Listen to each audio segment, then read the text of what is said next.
a weekend, usually a weekend seminar conference on evidence for Israelites in Egypt. And I can do it for, if anyone's interested, arrange it with, if you're the pastor with yourself, anyone else with your pastor, I'd love to come and present some of this evidence so that the people can be encouraged that the historicity in the Bible is true, it's valid, and it is able to be confirmed in a powerful way.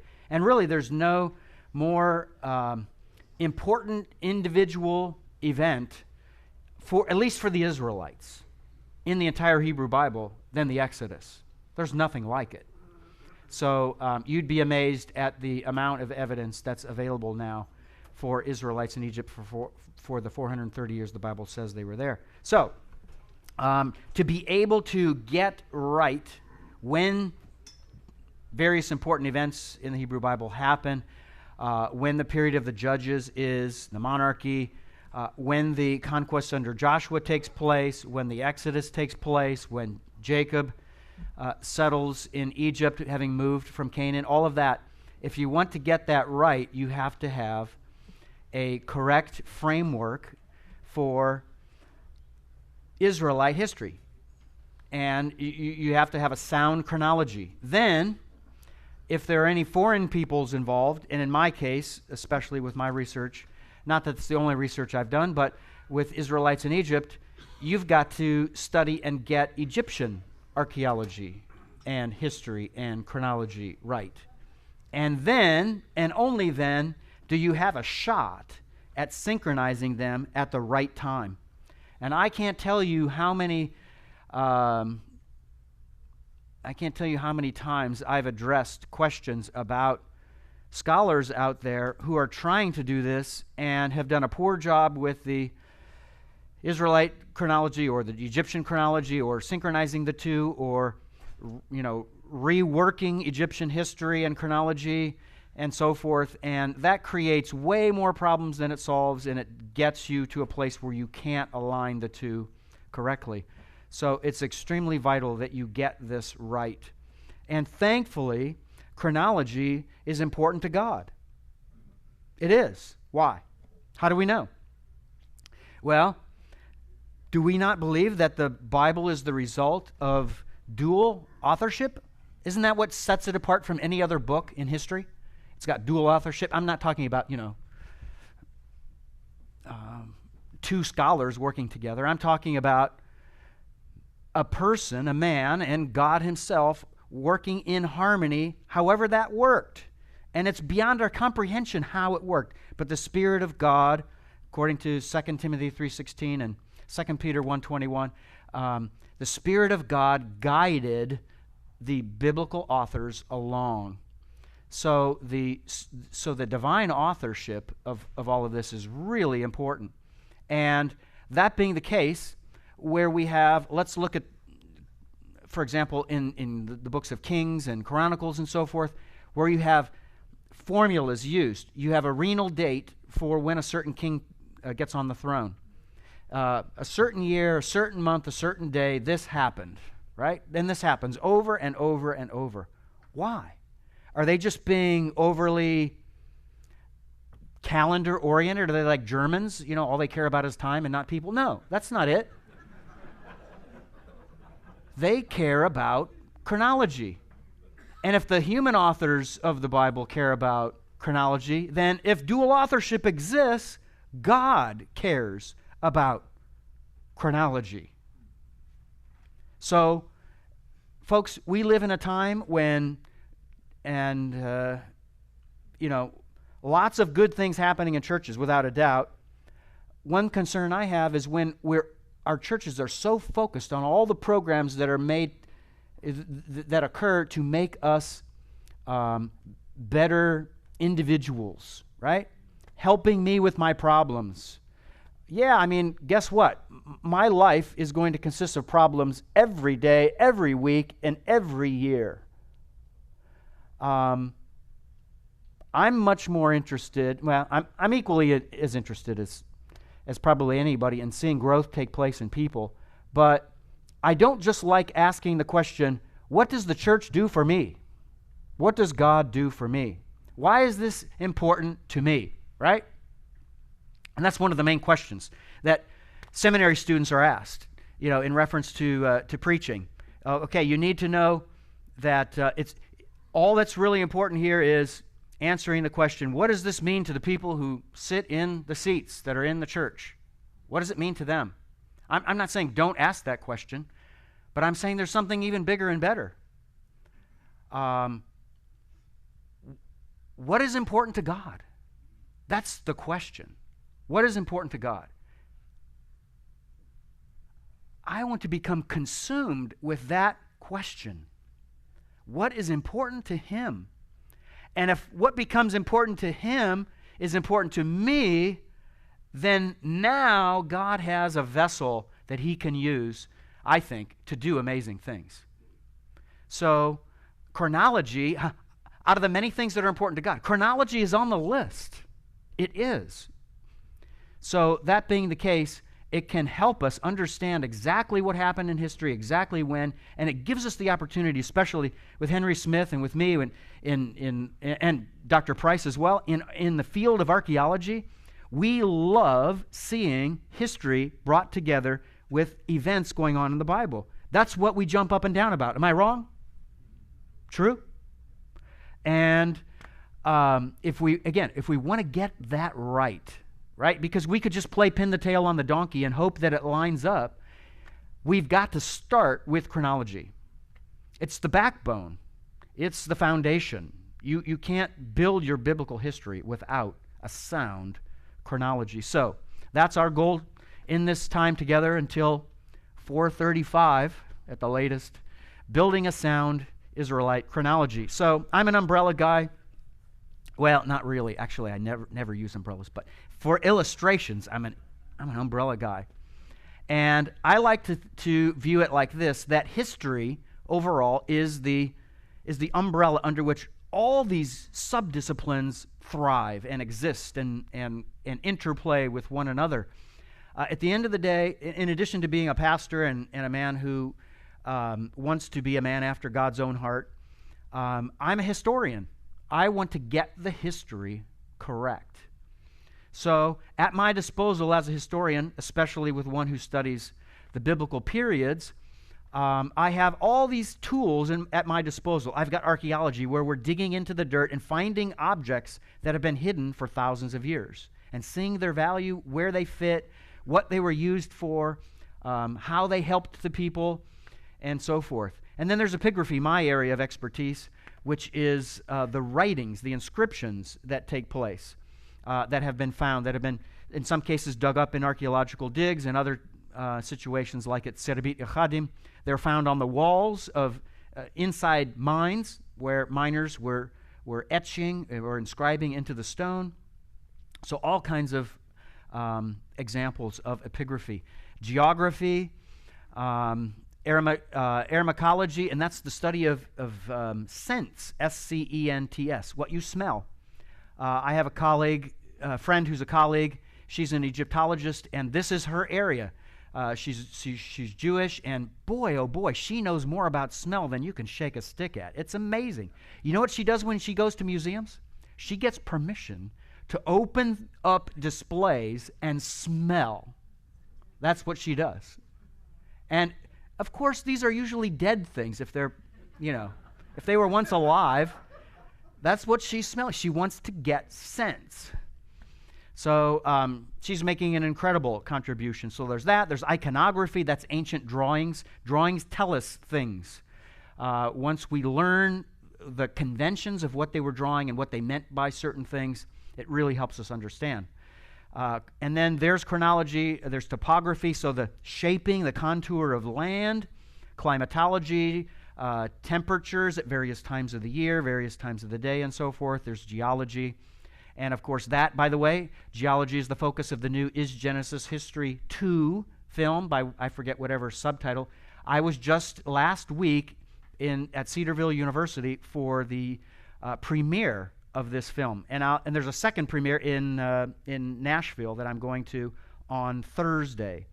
So keep your eyes out. Hopefully it will be in the theaters. I think it's going to be. I don't know if I ever asked that question, but it's a really wonderful film and really powerful. So if you get a chance, be sure to look for that second Is Genesis History 2 film. And it's mainly, it's exclusively focused on geology. The first film was focused on lots of different areas of science.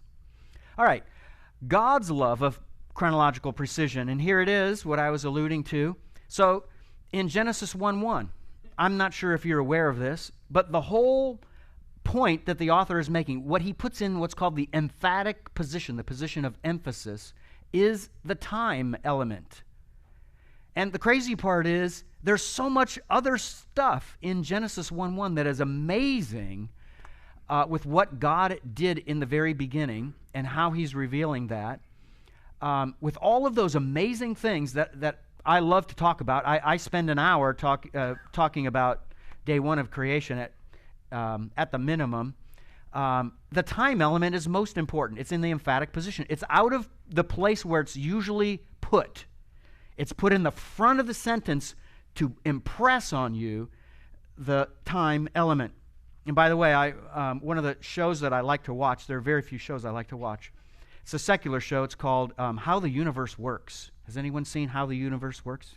A few of you? Not many. Oh, you got to check that out if you get a chance. It's amazing. Now, yeah, it's from a very secular perspective, so there's a lot you have to filter. That's no problem, right? It's like a book. You filter as you read a book. But it gives an amazing account of what we're learning now through astronomy that's never been known before, and especially with the new telescope that's now in a position to tell us even more. But what they will tell you, what they will tell you on several episodes is that the beginning of things, and they'll never use the word creation, of course, but the beginning of things in the universe and time go hand in hand. Isn't that awesome? Secular astronomers understand that. And I have news for you. Newsflash. It's in the Bible. Genesis 1:1. There it is. When in the one-of-a-kind beginning, the King of the gods who exists in plurality created the cosmos, the universe. ...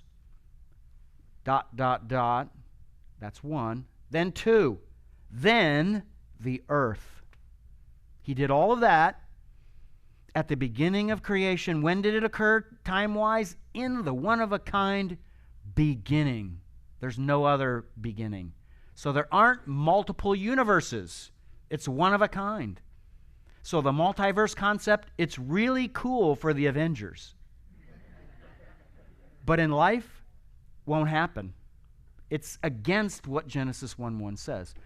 God's love for chronology. He loved it so much that he had Moses start the sentence out of the ordinary by putting a prepositional phrase there that's adverbial that should come later after the verb, but it comes in the beginning. In the one-of-a-kind beginning. Bereshit bara Elohim et hashemayim v'et ha'aretz.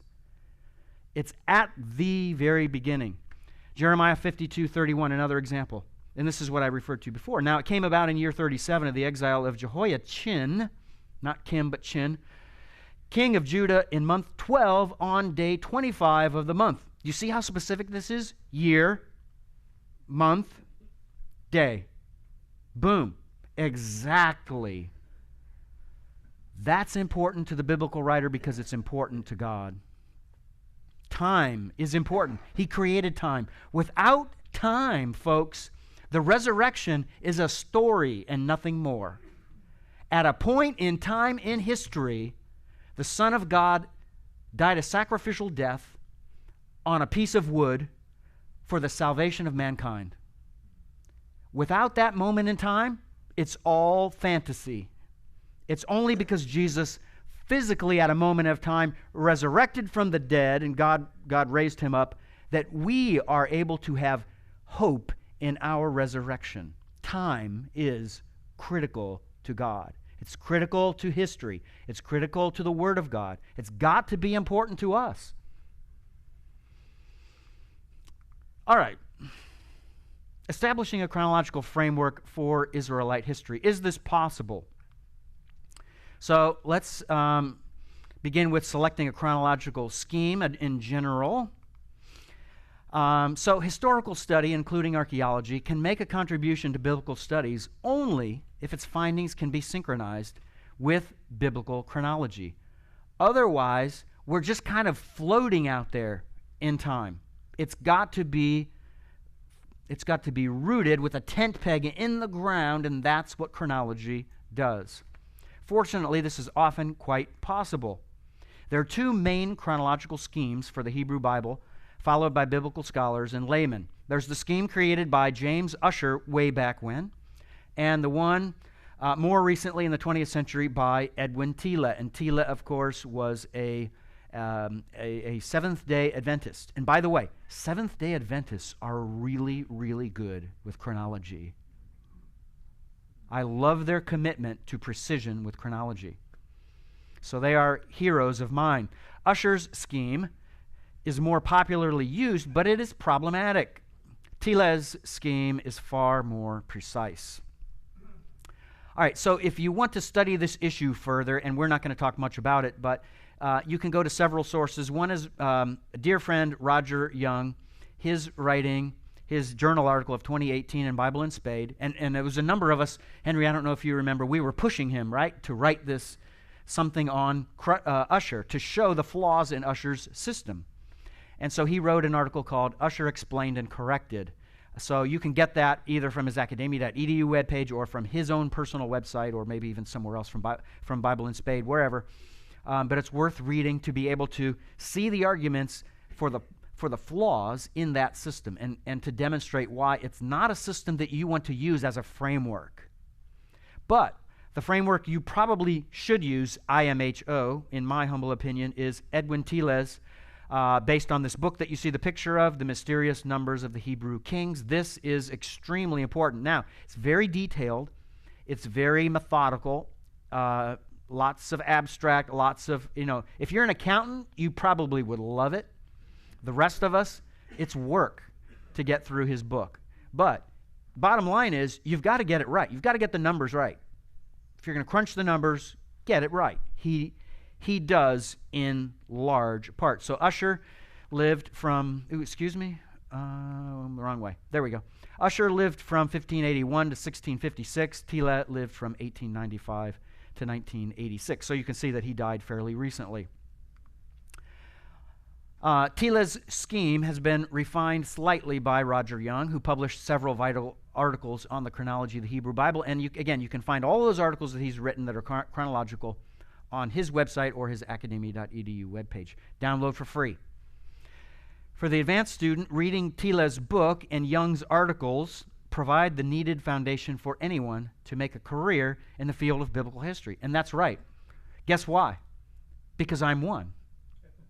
I studied them both, and I found them to be not necessarily without any possible flaw, but exceedingly persuasive and powerful.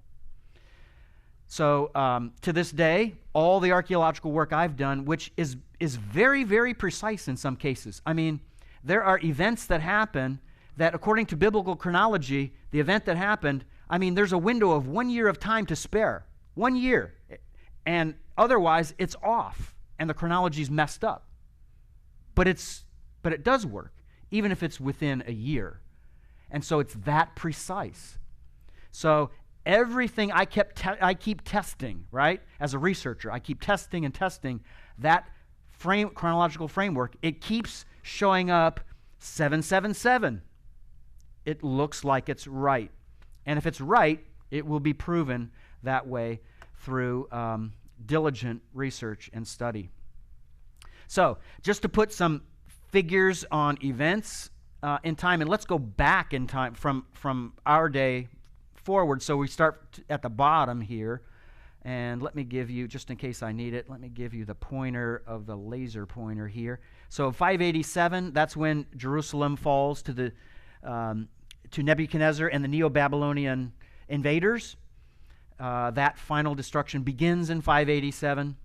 967, and that's the year that's important to us to build a scheme that takes us earlier than this. This is when the construction on the first temple begins, and this is related to 1 Kings 6:1.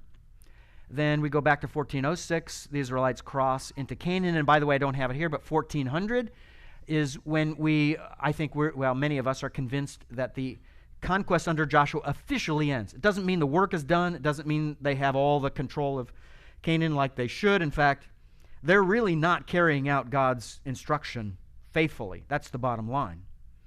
But it officially ends in 1400. 1446 is the Israelite exodus from Egypt, and that is proven over and over and over again in many of my writings, many of Roger Young's writings, many of Henry's probably, and Bryant Wood's and those of others. 1805 is the approximate year of Joseph's burial at the site of Dashur. You say, how do you know he's buried at Dashur? And, well, guess what? You have to read my book. It's in my 2021 book. So look around, see who has one, kind of sneak your way and take it away and find out the answer.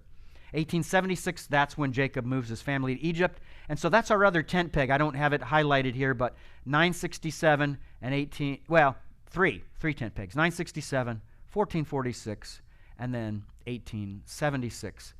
And we can be sure about the 1876 number if we do the study on Exodus 12, 40, and 41, that chronological passage that we looked at earlier today. And if you conclude, as I've concluded, that it's 430 years of life in Egypt only, then 1876 becomes correct. But if you go with the short sojourn view and you say the entry of the Israelites into Egypt happened in 1661 BC, then guess what you have to do if you have integrity to believe that? You have to take my first book and my second book and refute all of it. And that's a task. That took me thousands of hours of research for each book. So more power to you if you can do that. And then 2066 is when Isaac was born to Sarah and Gerar. 2091, approximately when Abram enters Canaan. On that long journey that begins at Ur, stopping point at Haran, at the top of the Fertile Crescent, if you will, and then down into the Levant. And 2166 is the birth of Abram in Mesopotamia. So those are some of the years of events that happen. How do we know this? Because of the very few chronological passages in the Hebrew Bible that give us important chronological detail that can move us from a certain point back in time and keep going back. And then once we get back to that time, there's what we call relative dating. So once we have the year 1876 established, for example, as when Jacob moves into Egypt, now we can look at other events surrounding that are related to it. For example, if you go on into the text of the narrative of the story between Genesis 37 and 50 about Jacob's time in Egypt, it says that he lived 17 years in Egypt after he arrived. So it's easy math, folks. You don't have to use, advanced calculus for this. 1876 minus 17 years is 1859. So that's when he dies. He dies in 1859. So you can relative date lots of other events if you have a tent peg date, such as 1876. All right, so the first chronological tent peg is 1 Kings 6:1. Israelite history's foundational biblical text for establishing a firm chronology is 1 Kings 6:1. My translation, for good or bad. Now it came about in the 480th year after the sons of Israel departed from the land of Egypt. There it is, year 4, month 2, the month Ziv, of Solomon's reign over Israel, that he, that is Solomon, and his builders began to build the temple belonging to he who is. So if we know the date for when they started the building of that temple, the first temple, the Jews call it the first temple. Usually in Christendom we use the term Solomonic temple.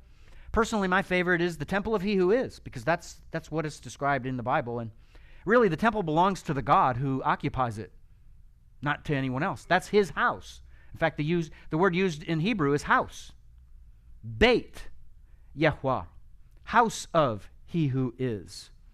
So, year 4, month 2 of Solomon's reign. Synchronisms between Neo-Assyria and the kings of the northern kingdom of Israel are firmly established, giving absolute dates to moments in their reigns for which the Bible provides relative dates.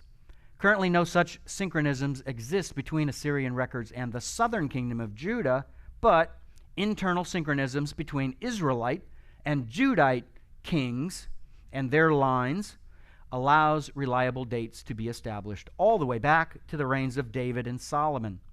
Thus, year 4, month 2 of Solomon equates to 967 BC. And that's in the literature. You can study Roger Young's writings and those of others, such as Eugene Merrill, if you really want to look at why we can be certain about 967 BC. We can be. There are other views out there, but I think the evidence very clearly leads to 967. That's when Solomon begins the building of the temple of God. So the same verse provides a relative date for the Israelite exodus from Egypt. So that's quite convenient. The Israelite inspired author made it easy to take us way back into the second millennium BC from our perspective, time-wise. And it says clearly that this took place in the 480th year after Israel departed from the land of Egypt. And if it's the 480th year, that means if we're counting coins, it's 479, and the Russian word is milach. It's pocket change, 479 in pocket change that we go back from 967. And where do we land? 1446. So this number signifies an elapsed time of 479 plus years from the Exodus, giving a date of 1446 BC as the year that the Israelites left Egypt. And Roger Young is very, very careful about studying and examining and again, putting on trial that year of 1446 to make sure it's right. There are outside witnesses that attest to this as being correct. You can study what he wrote about it. One of them being the Jubilee cycles, which we know when they ended, and they go back very, very systematically all the way to 1406. And what is 1406? Who remembers? The year of, they crossed the Jordan in the beginning of the conquest. So if the Jubilee cycles that are not part of Scripture, right? So it's extra biblical. It's not part of the Bible. If they give us 1406 as the year of the conquest, and the Israelites are, wandering around in the desert for 40 years, that means the Exodus has to be in 1446. So there's an outside witness attesting to the veracity of 1446 as the right year of the Exodus. All right, so a quick review here. So there's a variant reading, wouldn't you know, in 1 Kings 8:1, and I'm going to just kind of walk through in a quick manner through this, but if you want the more gory details, they are in a document that I've uploaded to my academia.edu webpage. You can look at the full textual solution to that problem there. So variant 1, it says the 480th year after the Exodus. The witnesses attesting to this are the Hebrew Masoretic text, specifically the Leningrad Codex, and the Latin Vulgate, that relatively early translation, late in the sense of the Israelite period, but early in the sense of church history at least. Variant 2, it says the 440th year after the Exodus. Well, the bad news for this view is that there is no Hebrew textual support at all. Not one Hebrew manuscript says to us that it was in the 440th year after the Exodus that they began the building of the temple. The one source that does have it is the Septuagint, the Greek translation of the Hebrew Bible that, again, goes back to somewhere around 275 BC. And this is a quote from Edwin Thiele, pages 90 to 94. The Masoretic text has repeatedly been demonstrated to be the best witness to the Old Testament text. Any deviation from it, therefore, requires justification. I'm sorry, that was Ernst Wertwein. Then, the Septuagint has been shown to be inferior to the Masoretic text in chronological matters, and that you can access from Thiele's book, pages 90 to 94. Sorry. Okay, with that being true, the antiquity of the Septuagint renders its text important for determining the originality of any variation in the Hebrew Bible. So if the Septuagint has a certain reading and it's different than the Masoretic text, it needs to be taken seriously. You can't just blow it off because it's Greek and not Hebrew. It may be recording and transmitting the right original reading. Therefore, there must remain the possibility that the Septuagint correctly preserves the original number as 440th year after, for the time between the Exodus and the beginning of the building of the first temple. However, the Masoretic text preserved by the Hebrew scribes carries with it greater authority than any ancient version, including the Septuagint. And also, there are other reasons that I talk about in my full breakdown of this textual variant. One being the historical one. Remember our source, our extra-biblical source, the Jubilee cycles. Now things are off with the Jubilee cycles if it's 440th and not 480th year. So that is a major problem. If the Jewish scribes were correct in their careful recording of the timing of each Jubilee cycle, then you have to suggest that somewhere along the way they made a mistake and it's not preserved correctly in their recording of that. All right, variant 1, the 480th year, pro 1. There's no reason exists to suspect any accidental error on the part of a Hebrew scribe as the reason for the appearance of 480th year in 1 Kings 6:1 in the Masoretic text. So the reading 480th, there's no simple scribal mistake that can account for this. No accidental change. If there's any change that the scribe makes, it's intentional. It's a scribal change that he thinks he's justified in correcting a mistake. And that very well may be what's going on here to alter it from 480th, in my view, to 440th. Egyptian history based on the preferable high chronology view, and that's now, we're talking about Egyptian chronology. How do we know when certain events happened in Egyptian history related to the Bible? Well, it just so happens coincidentally that there are two extremely important papyri, one from the lifetime of Joseph in the 12th dynasty and one from the lifetime of Moses in the 18th dynasty. That's the Ebers papyrus in the case of Moses' lifetime, and a Lahun papyrus from the time period of Joseph. They give astronomical dating information that allow us to put on a timeline, and that is absolute dating, which we're used to, right? We're used to absolute dating. I gave you a whole list of absolute dates.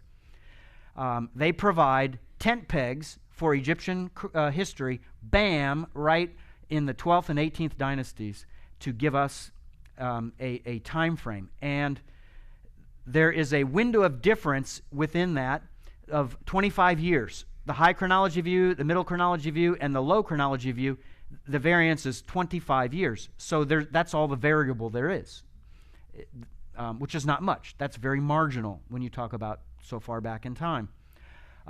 But the high chronology view, I try to prove in my 2021 book, Origins of the Hebrews, that is the right view to hold.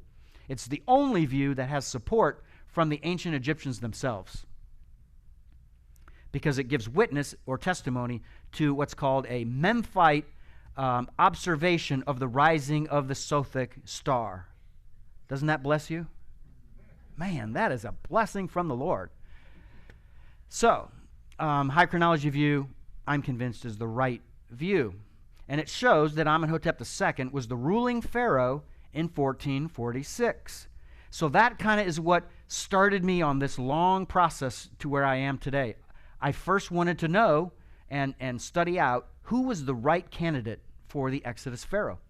And really, there are numerous biographical requirements for the Exodus pharaoh. And I won't go through the whole list. It's in my book. It's in my 2006 journal article. One of them is that his predecessor had to rule over 40 years, according to Luke. So if that's true, then it limits the field greatly who this could be. And so there are other qualifications, other requirements.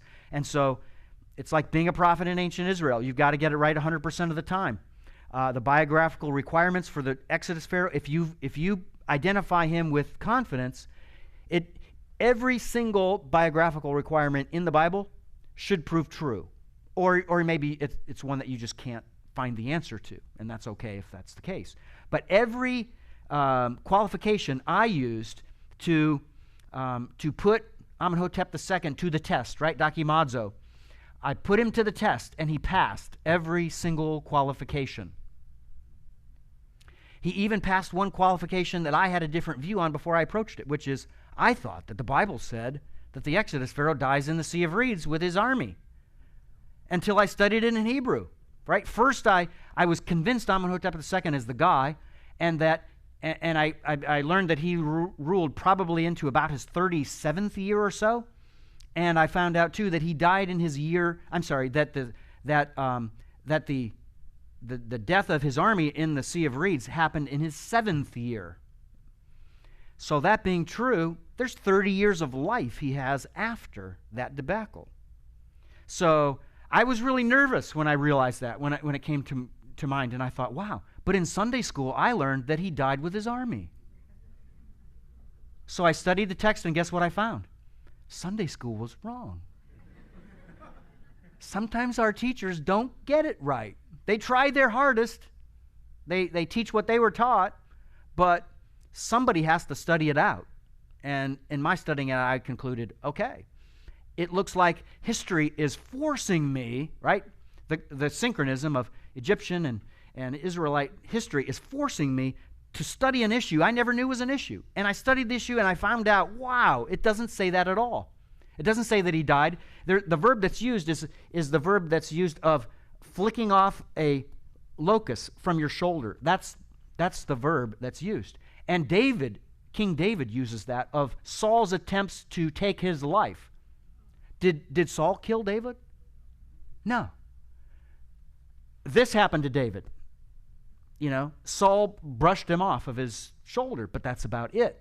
So the Exodus Pharaoh, does he die? I'm convinced that he doesn't, and we need to readdress our position on that. So, based on the astronomical chronological information obtained from the Ebers Papyrus, a medical document with a dating, let's see, I don't know what I just did. There we go. A medical document with the dating of the rising of the Sothic star alongside the renal date of Amenhotep I. So that astronomical dating isn't to the reign of Amenhotep II, it's to Amenhotep I, who lived earlier in the dynasty. And so if we know how long each of his successors ruled, then we can get correct the renal dates, the time that Amenhotep II, the Exodus Pharaoh, actually ruled.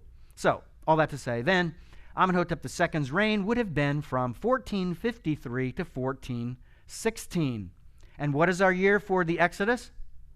1446. So it fits in that window. So he's the first candidate we really want to look at carefully and scrutinize his reign, which is, again, what I did years ago. He's the only king of Dynasty 18 with a predecessor who ruled over 40 years. Isn't that useful? There's no other candidate in the 18th dynasty who ruled over 40 years to be his predecessor. So if you believe in the late Exodus view, I won't ask for a raise of hands if anyone does. I don't want to put you on the spot or, put you in a position where I'm going to hunt you down after the lecture and try to persuade you otherwise. No, hold your view. For whatever reasons you hold it, that's fine. But what was I going to say? Lost my train of thought. I need my students here to help me. When I lose my train of thought, my students always put me right back on track. The late Exodus view. Yeah, the late Exodus view. Thank you. That view holds that Ramses II was the Exodus Pharaoh. He ruled well over 40 years, but what about his predecessor, Seti I? Did he rule over 40 years? No, long short of it. So what happens to Ramses II? Bzzz. He loses. He fails. His predecessor didn't rule over 40 years in Egypt. So he can't be the right candidate. Not to spoil Cecil B. DeMille's 10 Commandments for you. I used to watch that every Easter, and I cried every time I watched it. When Moses did this, God parted the waters, the waters came down. I'm a Serbian. We're very emotional people. We're very passionate people. We cry at anything. So, Amenhotep II is the only king of Dynasty 18 with a predecessor who ruled over 40 years, which is a biographical requirement based on, and there are the verses, Acts 7:23 and Acts 7:30. Compare that with Exodus 2:32. So if you want to check it for yourself, check it. Make sure I'm not imposing something on the text which isn't there. Con. What's a con to this view, variant 2?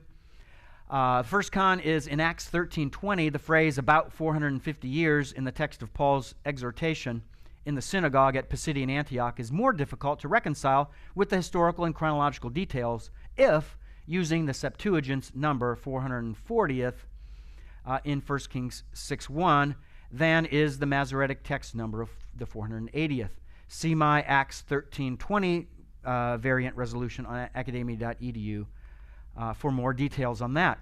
And you can also look at the discussion by Andrew Steinman in his book. And by the way, if you're going to buy just one book on biblical chronology, let it be the book of Andrew Steinman, 2011. It's worth its weight in gold.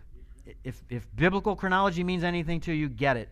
Now, he's not right on everything, in my opinion. Several things he's wrong on. And most, in my opinion, of what he's wrong on relates to the Egyptian sojourn, what's going on in there. It's not quite precise. But it is what it is. It's still an excellent, excellent source. But you can consult his book for more. Another con for variant 2, the 480th year after the Exodus, is according to variant 2, the Israelite Exodus thus would date between April 1406 and April 1405. A date of 1406 for the Exodus would mean that Amenhotep III was, I'm sorry, this is for the 440th year, not for the 480th year. That Amenhotep III was the reigning Egyptian king at the time of the Exodus. However, Amenhotep III is not an acceptable candidate for the Exodus pharaoh. For lots of reasons. For one thing, his father, Thutmose IV, almost certainly reigned for 10 years or less, although the exact length of his reign is uncertain. But a long reign is impossible for Thutmose IV. It's absolutely impossible. No Egyptologist holds that he reigned over 10 years, that I know of. Thutmose IV thus would be an impossible candidate for the predecessor of the Exodus pharaoh, who must have ruled over 40 years. So that's a problem with the 440th year view. Another problem, if the Exodus occurred in 1406, then the Israelites did not enter Canaan until approximately 1366 BC. But the Amarna letters date from year 30 of Amenhotep III, which is 1378, 1377 BC, through the reign of his son, Amenhotep IV, known to most people as Akhenaten, who ruled approximately 1370 to 1353. And Akhenaten ruled after him. These tablets record attacks by Apiru. Who are the Apiru? The Apiru are equivalent to the Habiru. Apiru is the Egyptian word. Habiru is the Akkadian word. And the Akkadian word Habiru is related to the Hebrew word Hebrew, which originally comes from the name Aber, which I'm going to try to argue eventually in writing, that originally there wasn't a guttural consonant there, but there was the H consonant there, the H. Before Abram would have left Mesopotamia, Abram would have spoken it, that they were Hivrim. Hivrim. So what are the consonants there? Take away the plural ending, H, B or V, and R. Exactly what we see in Habiru. Okay? So, that's a problem. That is Eberite Hebrews. Since Hebrews, that is Habiru, that is Apiru, derived from Aber, originally Heber, who had to have sufficient time for the conquest under Joshua that would have ended in 1360 BC, before the mop-up operations that are recorded in the Amarna letters. This simply is not enough time for the rest that took place after Joshua's conquest, plus all that is recorded in the Amarna letters about the Apiru, such as what happened with Chatzor, and that's also in my writings as well. So the evidence makes a strong case in favor of the view that the gap between the Exodus and the beginning of construction on the first temple spanned 479 plus years rather than 439 plus years.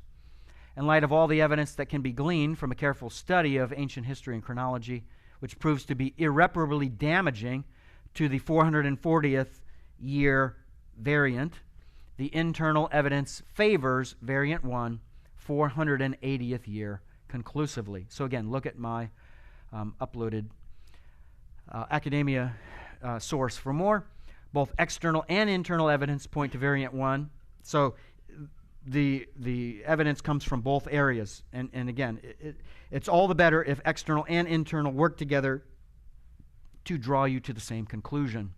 So the reading of 480th year as the original reading is the one that should be used in 1 Kings 6:1. The reading in the Septuagint cannot supplant the reading of the Masoretic text here, as there is no evidence that compels this variant to be preferred. And again, the fact that it's in no Hebrew manuscript at all is a challenging problem for the view as well. Moreover, the historical evidence related to the internal evidence clearly makes the reading of 440th year highly implausible, if not completely impossible. So, what do you do at the end of the day? I suggest choose variant 1 in a landslide. Go with 480th year, before the building of the temple began under Solomon, as the time when the Exodus occurs. Roger Young's articles confirm 1446 BC as the correct year of the Exodus by corroborating evidence from extra-biblical sources, including the Jubilee cycles, which are recorded in the Seder Olam. Also, he discusses the evidence of the Tyrian king list and the Parian marble. See page 22 of Origins of the Hebrews, where I discuss that at greater length, or go straight to his articles. On page 23 of Origins of the Hebrews, I show how the date of the first Passover can be calculated even more precisely, which is always fun, right? Even greater precision, to the exact date of Friday, the 24th of April, 1446 BC, based on the reference to Nisan 14 in Exodus 12:6.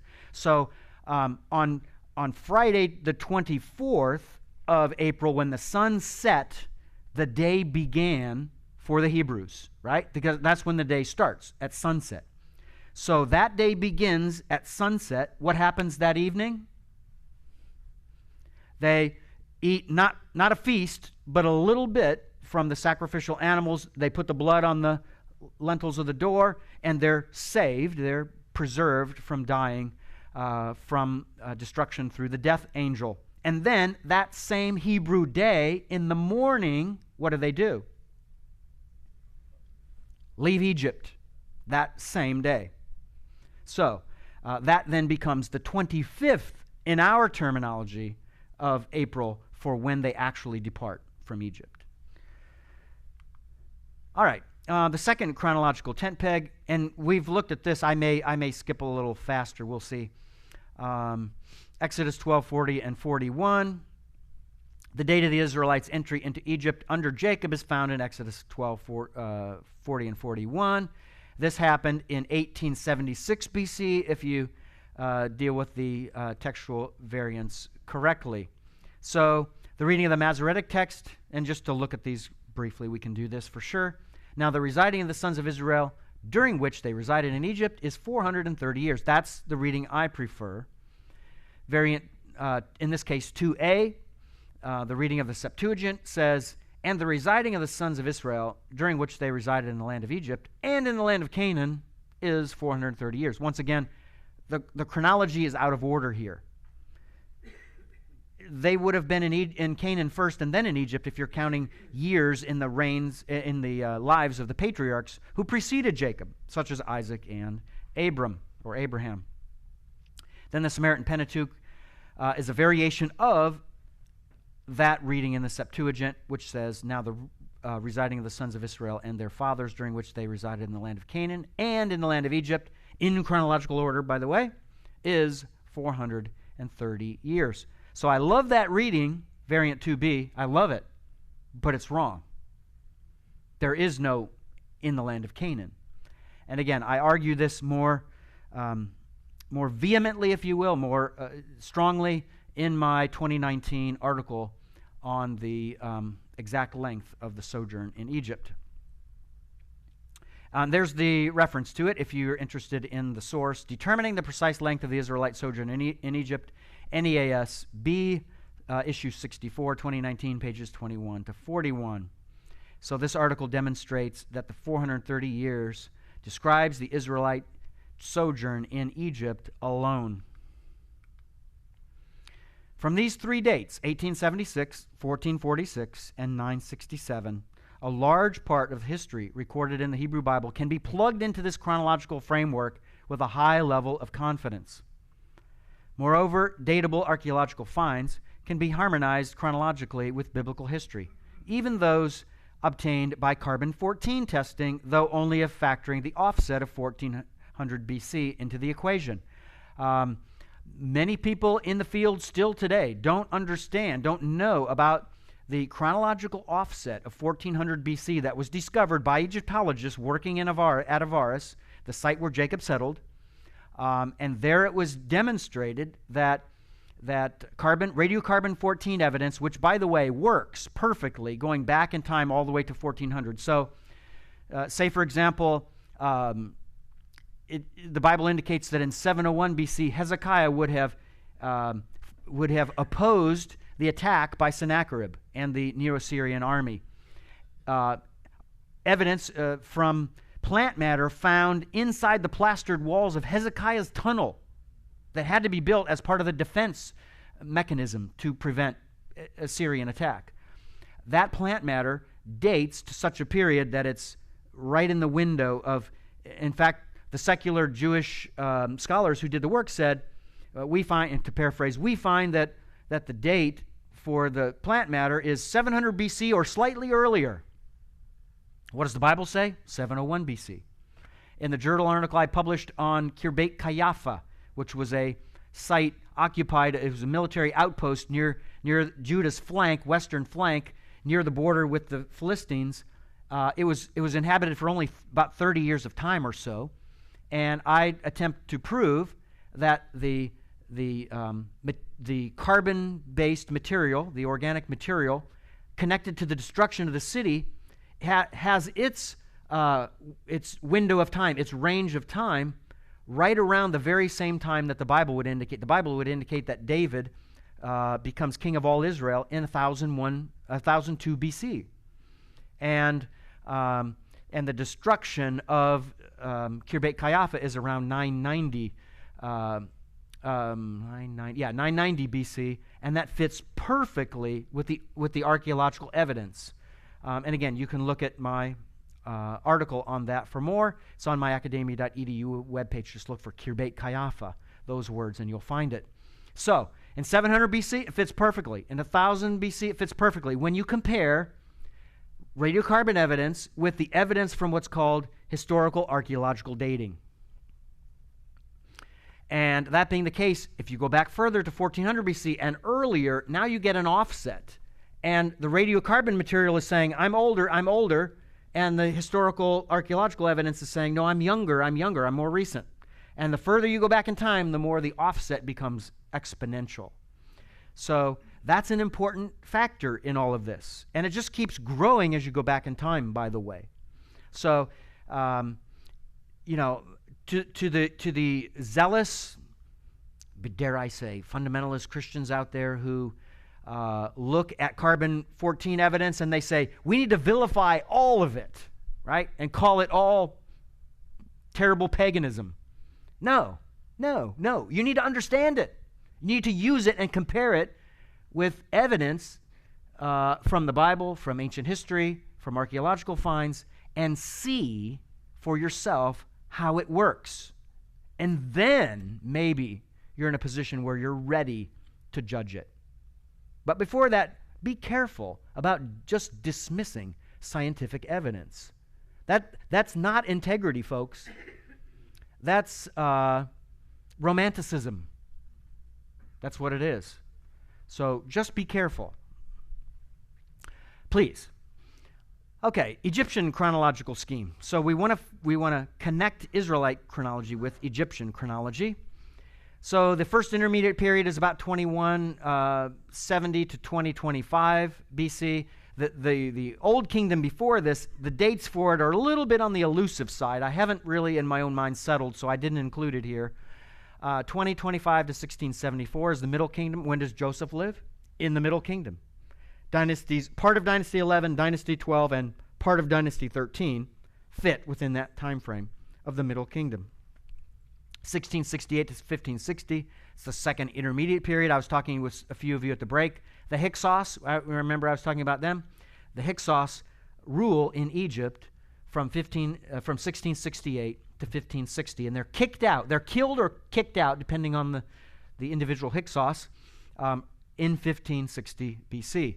And that's what you read about in Exodus 1, where the king of Egypt arose who did not know of Joseph. That was Amosa the first of the 18th dynasty.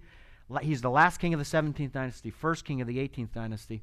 And he's fearful that the Israelites who are there at Avaris and have lived through this decades-long war between the native Egyptians of the 17th dynasty and the Hyksos of the 15th and 16th dynasties, he's afraid that because his army, after those decades of war, they're so devastated by warfare. Imagine decades of war.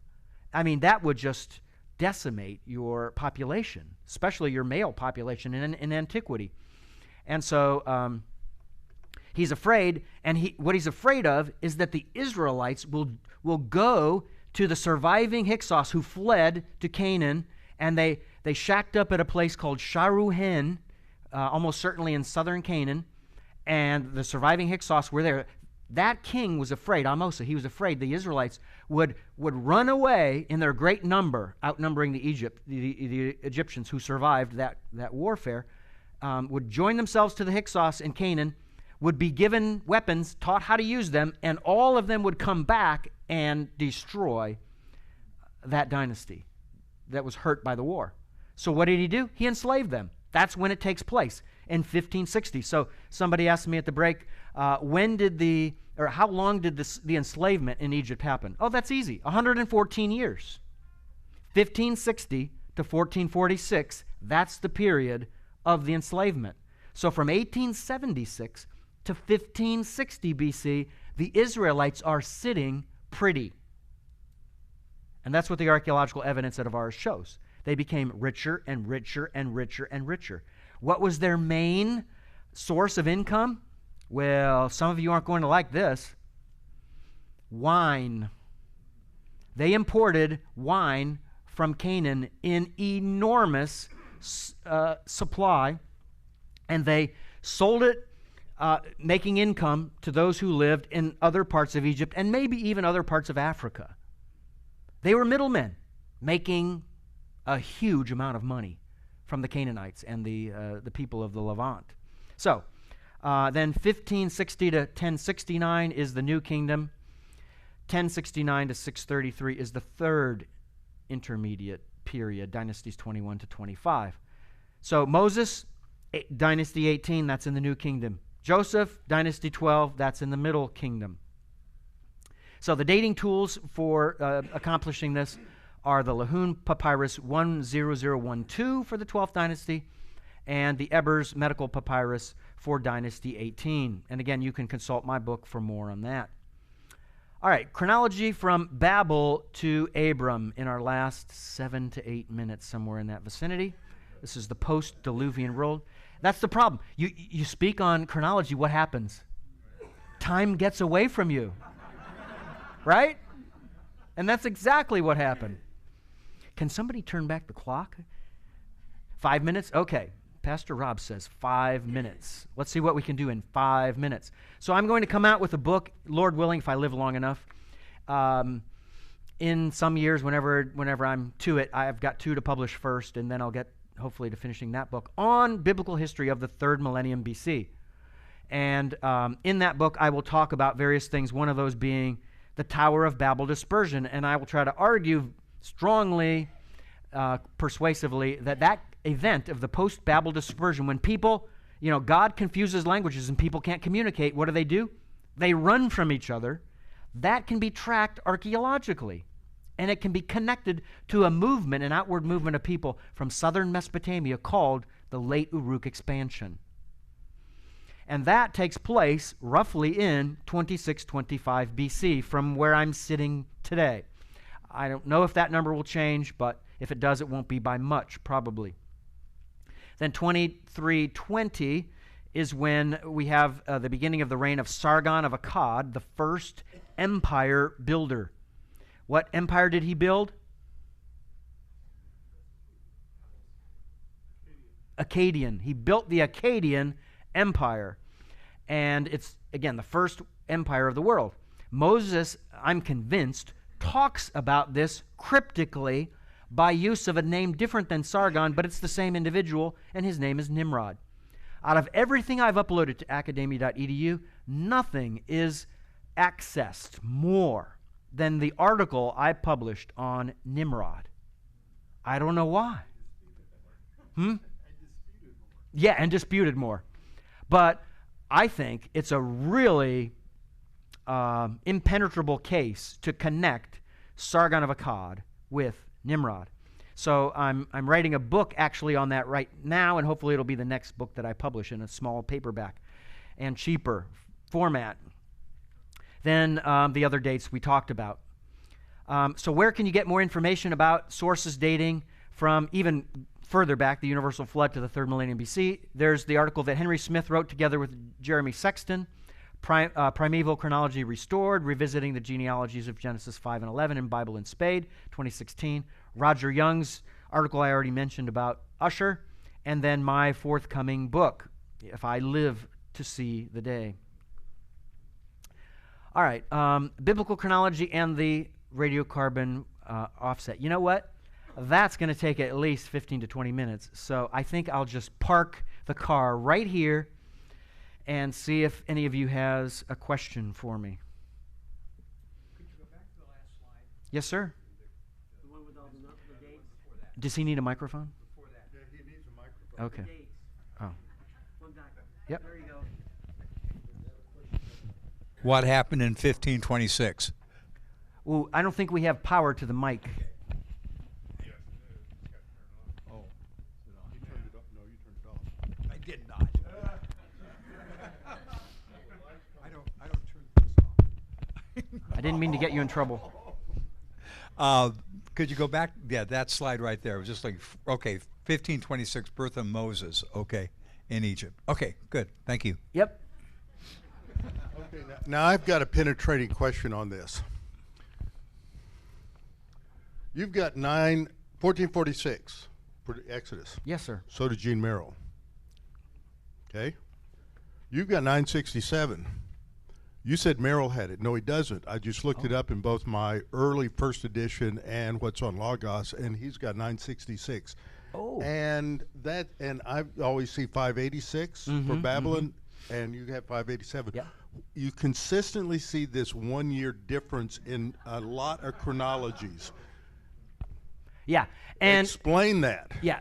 Because that's a problem. I mean, they're good on everything else, and then there's going to be 1 or 2 dates that are 1 year off. What did Adam do when God came to him with a problem? He pointed to Eve. So I'm going to point you to Roger Young. I'm going to disagree with you. He pointed to God through Eve. He said, it's the woman you gave me. Right, yeah. Incriminating God for it.